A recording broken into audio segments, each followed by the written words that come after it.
おだすこちこんばんポテトです。今日もテントぶつけていきたいなと思います。よろしくお願いいたします。今日はですね、アウトスピンなし選手が若干し頻度最高だったらどうなるのか知りたい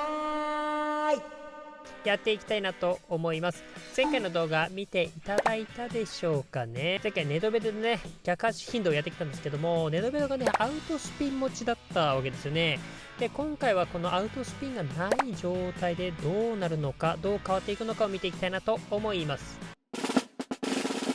検証方法ですね。検証方法は前回と同じ形になっていきます。ペナルティスポットに向かってね、ドリブルしてファーにシュートを打っていくという形になっていきます。で、あとは角度を変えてね、どう変わっていくのか見ていきます。で、使っていく選手なんですけども、やや低い枠でベッカム、普通でディザジー、高いでムバッペ、そして最高でソン・フンミンとネイマールですね。この2人をやって、全部今回でね、今回は検証していきたいなと思います。まずはやや低いから見ていきましょう。どの段階で左足を使うのかっていうとこなんですけどね。結構ここまで、前回はですね、もうマイナス方向に行くまでアウトスピンでしたけど、ここで使うようになりましたね。はい、今度は普通ですね。ディザジー。たまたまスカットにいたんで使ってみたんですけど。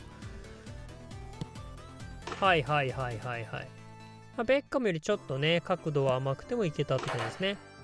高いムバッペですね。はい、この辺からでした。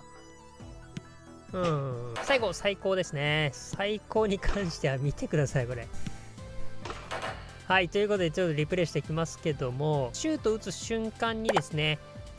直前にね、ファーを狙うように方向指示はしてるんですけども、まっすぐでもファーに左足で打てるという形でしたね。ネイマールに関してはちょっとマイナスでもね、いけてましたね。これはすごいですね。ちょっとまとめてきました。やや低いだとこの角度、普通だとこの角度、高いになるとこの角度で、最高に至ってはもう90度、90度以上だったんですけど、そんな感じになっていましたと。でこう見るとやっぱ結構違いますね。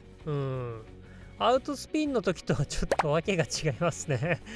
前回はこの時点は余裕でアウトスピンしか出なかったんで、これもうちょっと分かりやすいかなと思って選手まで、落とし込んでみました。そうするとこんな感じ。こう見ると細かいな。これ親指でこの操作ってめっちゃむずいな。なんかこの高い以上に関してはなんとなくいけるかなと思うんですけど、やや低いと普通のここの使い分けは正直かなりむずいなと思いましたね。前回のアウトスピンを落とし込むと、高いだとここで最高でもここなんですよね。全然違えな、こう比べると。全く別物って感じだな。なのでアウトスピンの有無でだいぶ違うということも分かってきましたね。なんとなくこの最高同士とかを見ていくとですね、アウトスピン持ちは90度ぐらいはこう変わる、軸が変わるっていうイメージなんですかね。そういった違いがあるということが分かりましたので、今回はもう結論です。アウトスピン持ちとは最大90度ぐらい少なめに扱いましょう。とします。はい、いろいろね、見ていきましたけども、アウトスピンの有無はもう別人ですね。そこだけ覚えていてください。もちろん逆足の今回限定にはなるんですけどね。あとはあくまで最高90度ぐらいなのかなという感じはしましたね。さっきの図見るとわかると思うんですけど、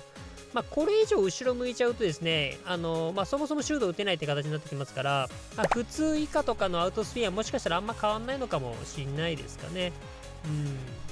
ただそれぐらい違いが出るともうそもそも軸が違うって感じですよね。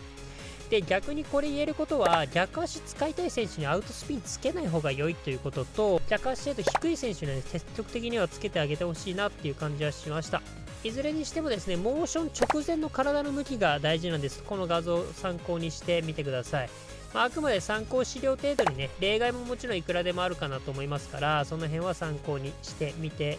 いただければなと思います。なのでアウトスピンによってですね、扱い方の違いっていうのはちゃんと明確にしといた方がいいのかなと思いました。特にサイドプレイヤーの場合ですね。サイドプレイヤーの場合は特にその辺は意識した方がいいのかなと思いました。ちなみに逆足頻度高いのトーマス・パーリにアウトスピンつけた時と見比べても、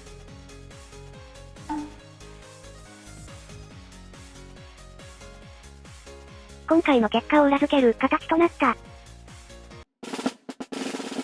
はい、こっからはね、マジで雑談なんですけど、ちょっとね、ソン・フンミンとかネイマール検証してて思ったんですけど、気になったことがね、一つね、ちょっとあって、これなんですけど、このね、ネイマールなんですけど、はいはい。